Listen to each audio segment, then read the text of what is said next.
Saudara-saudara pendengar yang kami kasihi dimanapun Anda berada, Anda kembali bersama kami pada acara Telaga Tegur Sapa Gembala Keluarga. Saya Gunawan Santoso dari Lembaga Bina Keluarga Kristen, dan kali ini saya bersama Ibu Esther Cahya. Kami akan berbincang-bincang dengan Bapak Pendeta Dr. Paul Gunadi. Beliau adalah seorang pakar dalam bidang konseling serta dosen di Seminari Alkitab Asia Tenggara, Malang. Perbincangan kami kali ini merupakan kelanjutan dari perbincangan kami yang terdahulu tentang siapa yang harus berubah. Kami percaya acara ini pasti bermanfaat bagi kita sekalian, dan dari studio kami mengucapkan selamat mengikuti. Pak Paul, karena perbincangan kami kali ini merupakan kelanjutan dari yang lalu, jadi ini bagian yang kedua, Pak Paul, tentang siapa yang harus berubah. Dan ini sesuatu yang sulit memang dilakukan oleh pasangan suami istri. Mungkin Pak Paul bisa mengulas sepintas gitu Pak Paul apa yang kita perbincangkan pada kesempatan yang lalu. Jadi yang kita bicarakan adalah siapakah yang harus berubah jika terjadi konflik ya di dalam rumah tangga. Nah biasanya tuh kita menuding bahwa pasangan kita lah yang harus berubah. Kenapa? Sebab memang itulah sifat dari dosa yang ada dalam diri kita. Kita lebih mudah melihat kesalahan orang daripada melihat kesalahan pada diri sendiri. Nah itu sebabnya di dalam rumah tangga kadang-kadang terjadi konflik yang tidak bisa diselesaikan karena masing-masing menuntut pasangannya lah yang harus berubah. Jadi pertanyaannya siapakah yang harus berubah? Nah daripada langsung menjawab siapa yang harus berubah, saya mengajak kita semua untuk mundur ke belakang dan melihat sebetulnya harus ada modal tertentu agar terjadi perubahan. Dengan kata lain, perubahan menuntut adanya prasyarat. Kalau prasyarat ini tidak dipenuhi, mustahil akan terjadi perubahan. Nah, kita sudah bahas di kala yang lampau bahwa harus ada kematangan supaya nantinya ada perubahan. Nah, saya kemudian melihat kematangan dari 3 dimensi. Yang pertama, dimensi berpikir. Kematangan berpikir artinya adalah mampu melihat pikiran orang lain, mampu menoleransi perbedaan, sehingga tidak kukuh ya pada pendapat sendiri dan memastikan bahwa dirinya lah yang benar. Nah, kalau ada dimensi atau kematangan berpikir ini, lebih mudah adanya perubahan. Yang kedua adalah kematangan perasaan. Artinya kita mampu untuk memahami perasaan sendiri dan perasaan pasangan kita. Nah, kalau kita bisa ya melihat, merasakan perasaan pasangan kita, kita tuh juga lebih mampu untuk nantinya mengadakan perubahan. Karena kita tahu bahwa, sesungguhnya inilah yang dia rasakan. Sehingga kita pun lebih cepat tergerak, lebih cepat iba, dan lebih mau untuk mengadakan perubahan. Jadi sekali lagi ini penting nih adanya kematangan perasaan. Dan yang terakhir adalah yang saya sebut dimensi tinggi. Dimensi tinggi itu merujuk kepada kematangan rohani. Nah, saya mendasarinya pada Galatia 5, 22-23. Bahwa buah Roh Kudus itu adalah kasih, ya, sukacita, penguasaan diri, kesabaran, kemurahan hati, dan sebagainya. Nah, orang yang memiliki kematangan rohani sudah tentu akan lebih mudah untuk berubah. Sebab mereka tidak mementingkan diri sendiri lagi. Mereka mementingkan apa yang Tuhan kehendaki. Nah, jadi kematangan ini harus kita miliki sebelum nanti bisa ada perubahan. Kalau kita hanya menuntut perubahan, susah, tidak ada ujung pangkalnya. Tapi kalau kita sudah punya modal kematangan ini, perubahan akan lebih mudah terjadi. Ya, selain kematangan sebagai prasyarat untuk berubah ini tadi Pak Paul ya, apakah ada hal lain yang dijadikan prasyarat ini? Ada Pak Gunawan, dan ini akan kita bahas pada kesempatan ini, yaitu kita mesti tahu jelas ya peran dan tanggung jawab kita di dalam rumah tangga. Karena bagaimanakah kita mengadakan perubahan? Kan kalau kita bicara perubahan kan kita sebetulnya sedang memikirkan adanya sesuatu yang standar, yang baku, yang benar, yang seharusnya. Nah, seyogianya lah kita mengadakan perubahan menuju pada yang seharusnya itu. Nah, jadi saya kira kita perlu juga mengetahui jelas sebenarnya apa tuh peranan seorang suami dan peranan seorang istri. Jadi semua perubahan yang kita nanti akan adakan adalah perubahan yang menuju kepada peran yang sesungguhnya sebagaimana Tuhan kehendaki. Ya, dari mana seseorang atau kita itu memperoleh kejelasan tentang peran ini, Pak Paul?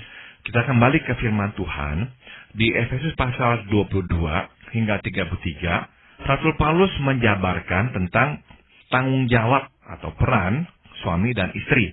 Nah, di sana Paulus dengan jelas mengatakan bahwa suami hendaklah engkau mengasihi istrimu dan istri hendaklah kamu tunduk atau hormat pada suamimu.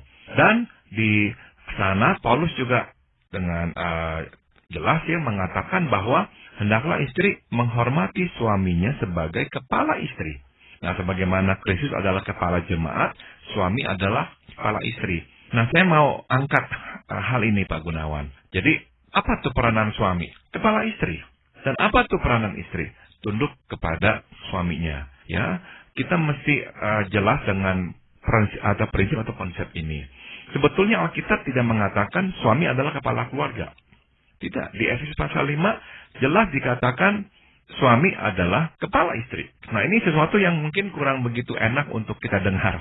Tapi sesungguhnya iya, suami kepala istri. Sebab asumsinya, kalau suami bisa menjadi kepala istri, dia akan otomatis menjadi kepala anak-anaknya pula. Karena bukankah seringkali terjadi banyak masalah, anak-anak kurang ajar kepada si papa, karena apa? Mamanya kurang ajar kepada si papa. Mamanya tidak hormat kepada si papa. Jadi akhirnya anak-anak pun tidak bisa menghormati si papa. Jadi memang asumsinya benar, kalau suami bisa menjadi kepala istri, dia akan menjadi kepala anak-anak. Tidak perlu lagi disebut dia sebagai kepala keluarga. Makanya Alkitab memanggil atau menyebut suami sebagai kepala istri. Nah, kira-kira ini peranannya. Nah, bagaimana kalau pasangan suami istri itu katakanlah tidak jelas dengan peranannya masing-masing? Kerancuan apa yang bisa timbul itu? Contohnya, Pak? Banyak sekali masalah yang muncul ya Pak Gunawan di dalam ketidakjelasan peranan ini. Dan perubahan-perubahan yang dituntut itu tuh lebih merupakan perubahan sesuai dengan selera, sesuai dengan kepribadian kita, sesuai dengan latar belakang budaya kita. Memang ya semua itu penting ya, semua itu bagian dari diri kita ya. Tapi bukankah kita sebagai anak Tuhan harus kembali kepada desain yang Tuhan tetapkan. Jadi semua perubahan, apa yang harus berubah dan sebagainya, itu perubahan yang seyogianya menuju kepada desain yang Tuhan telah tetapkan itu. Yang saya mau angkat adalah ini pertama-tama, Pak Gunawan dan Ibu Esther.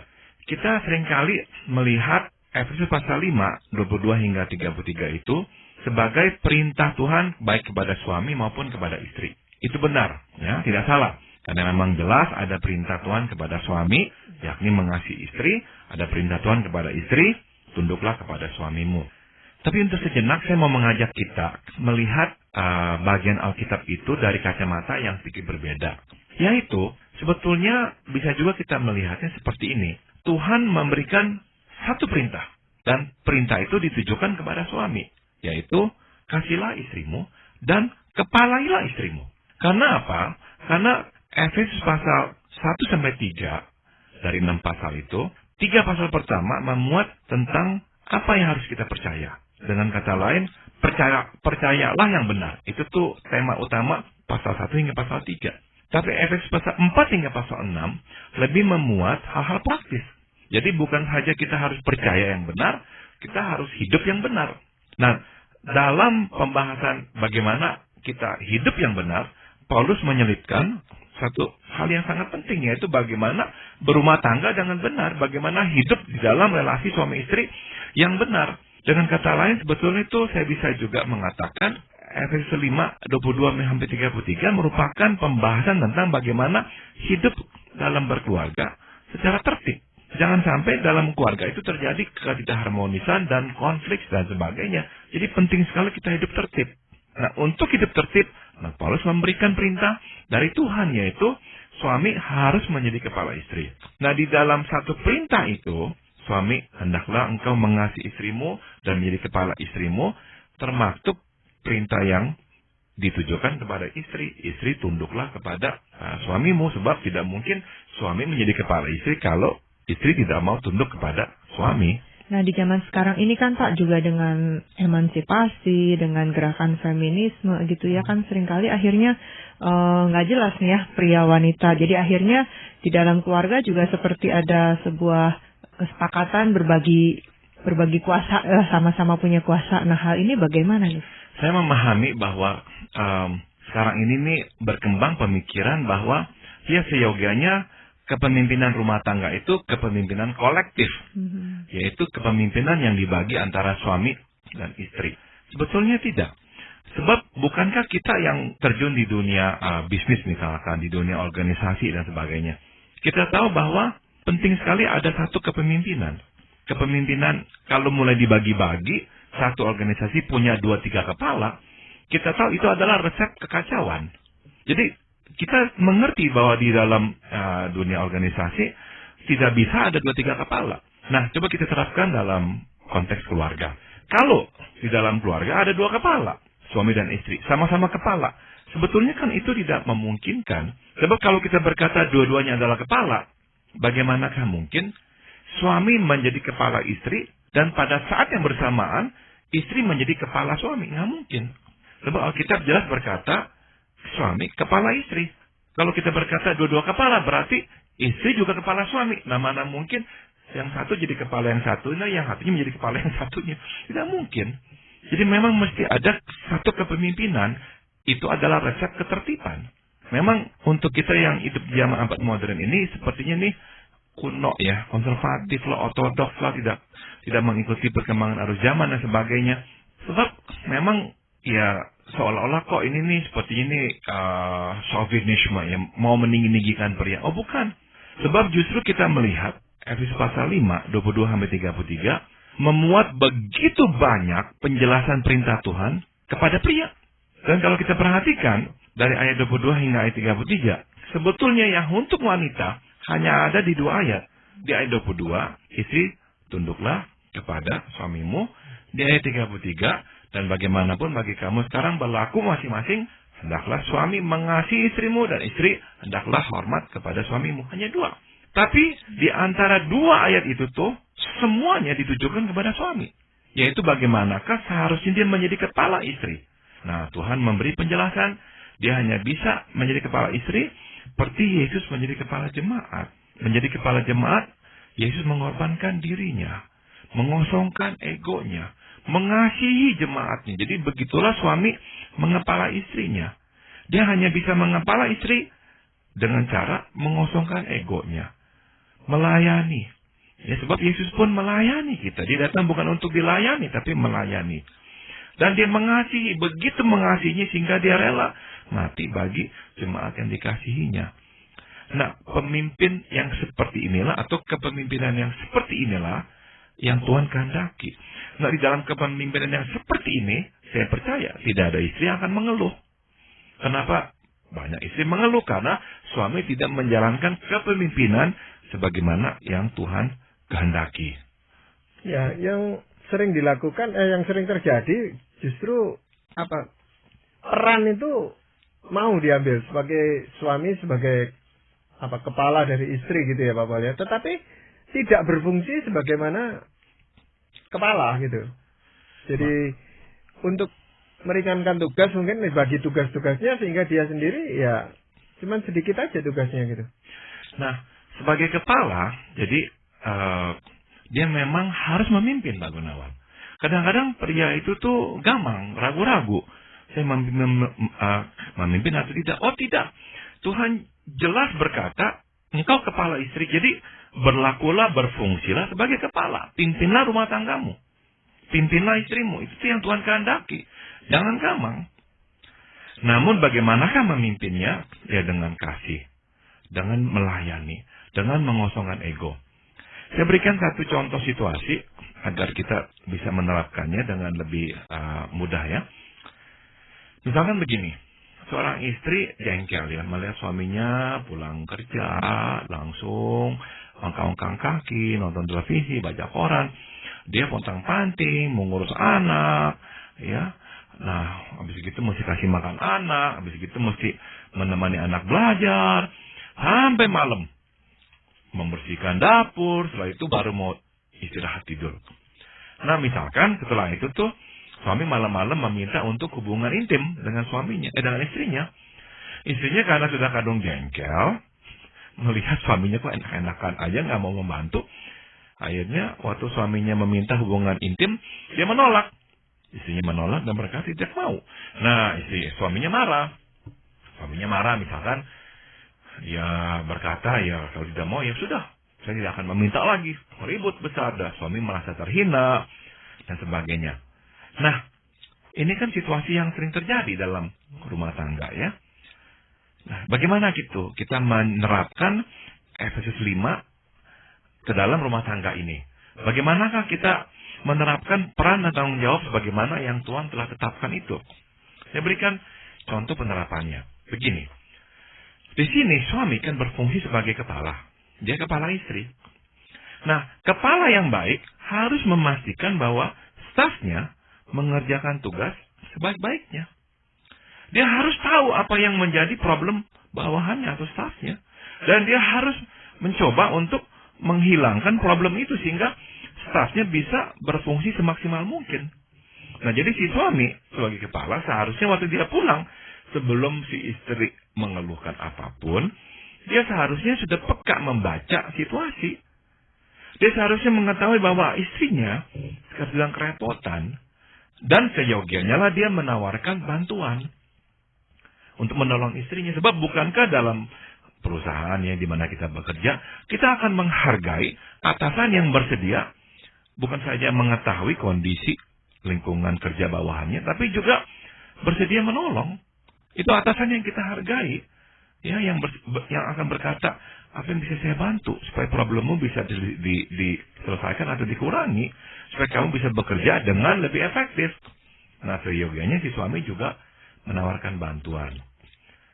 Misalkan, secara realistik deh ya, setiap hari suami menawarkan bantuan, dia kerja, ngurusin anaknya dan sebagainya. Dan dia kecapean juga, dia nggak sanggup. Nah, akhirnya si suami berkata begini kepada si istri, saya nggak sanggup. Kalau saya habis pulang kerja, saya juga harus kerja lagi di rumah seperti ini. Saya nggak sanggup, saya kecapean. Dan kalau saya udah kecapean, emosi saya akhirnya juga turun naik. Saya nanti tuh nggak bisa lagi bercengkrama dengan anak-anak. Akhirnya saya jadinya mudah marah. Atau nanti besoknya saya terlalu capek, kerja kurang efektif. Nah, saya mau mengusulkan. Suami berkata, misalkan, bagaimana kita nanti minta bantuan perawat. Kalau nggak mau semalaman tinggal, ya malam aja datang. Setelah itu dia bisa pulang. Nah, waktu si suami mengusulkan itu, si istri seyogianya tunduk kepada saran si suami. Sebab si suami telah menjalankan fungsinya sebagai kepala yang baik, yaitu dengan kasih dia menawarkan bantuan. Dia peka melihat apa yang menjadi kesulitan istrinya. Dia sudah juga turun tangan membantu si istri. Nah, sewaktu si suami sudah turun tangan membantu si istri kemudian mendengar tawaran usulan si suami, dia jangan membantah.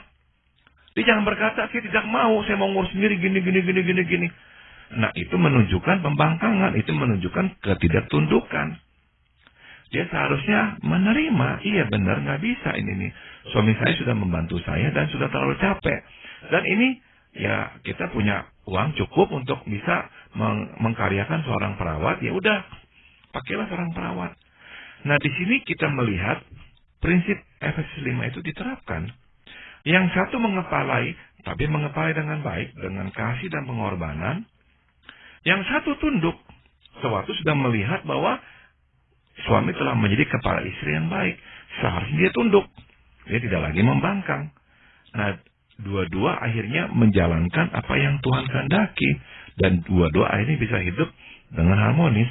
Jadi ini ibaratnya seperti ini, saya jadi sambil mendengarkan penjelasan Papa membayangkan dua roda gitu ya, jadi bisa berputar karena semua menjalankan perannya itu, Pak ya. Tepat sekali.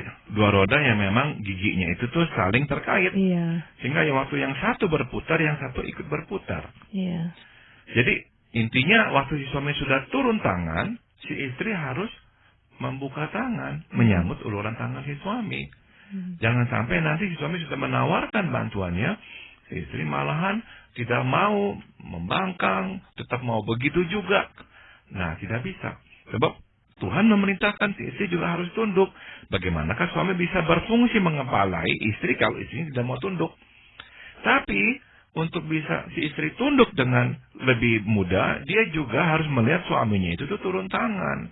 Peka melihat kesulitan si istri, mau menolong si istri, dengan kasih mau melayani si istri juga. Nah, sikap seperti ini nih yang harus ditunjukkan oleh suami sebagai kepala istri. Ya, ini terkait dengan faktor yang dulu kita bicarakan tentang kematangan, Pak Paul ya. Betul. Otomatis kalau si suami dan si istri memiliki kematangan seperti yang kita bicarakan, ya kematangan berpikir, kematangan perasaan, kematangan rohani, dia akan lebih mudah untuk yang satu mengepalai dengan kasih, yang satu tunduk dengan hormat. Nah, itu mengepalai dengan kasih itu tuh ya yang catatan dengan kasih ini ya, yang seperti Pak Gunawan katakan tadi, mau terima istilah mengepalainya Pak ya, tapi menjalankan peran dengan kasihnya itu yang rasanya lebih mudah terlupakan. Ini sebabnya Paulus waktu memberikan perintah kepada suami, mula-mula kan kepada istri hendaklah tunduk kepada suamimu dalam segala sesuatu ya. Kemudian suami hendaklah engkau mengasihi istrimu. Terus Paulus menjelaskan tentang bagaimanakah suami seharusnya mengasihi istri. Yaitu sebagaimana Yesus Kristus mengasihi jemaat, merawatinya, mengasuhnya, sehingga jemaat menjadi tak bercela, tanpa cacat. Itulah yang harus dilakukan suami terhadap istrinya. Mengasihi seperti Yesus mengasihi jemaat. Jadi, kalau ini terjadi, si istri seharusnya juga tunduk kepada suaminya. Begitu. Jadi memang tidak pada tempatnya suami belum mau apa, sudah langsung mau menjadi bos. Dia harus bisa menunjukkan dia adalah kepala sebagaimana yang Tuhan kehendaki. Dia peka ya, dia lihat apa yang menjadi kebutuhan istrinya. Dia nggak ongkang-ongkang kaki lagi istrinya potong-panting. Dia akan bertanya apa yang saya bisa bantu. Dan itulah atasan yang baik. Jadi kadang-kadang juga saya kira kita ini seringkali kehilangan perspektif ya. Tuhan sudah mengatakannya di Alkitab. Kita lupakan. Diterapkan di luar tempat pekerjaan. Kita ikuti di luar tempat pekerjaan. Tapi begitu masuk ke rumah, kita nggak terapkan lagi. Bukankah di tempat kita bekerja itu yang diterapkan juga? Atasan yang baik, atasan yang melayani. Ya, dalam sistem politik, para petinggi, para pejabat, disebutnya abdi negara. Abdi negara artinya apa? Pelayan. Jadi justru di luar diajarkan. Nah, ya seharusnya kita bisa juga menerapkannya dalam rumah tangga kita. Seharusnya lah kita menjadi pemimpin dengan cara menjadi abdi. Abdi keluarga kita, ya melayani keluarga kita, mengosongkan ego kita. Bukan kita makin kawin, makin lama, ego kita makin menggelembung.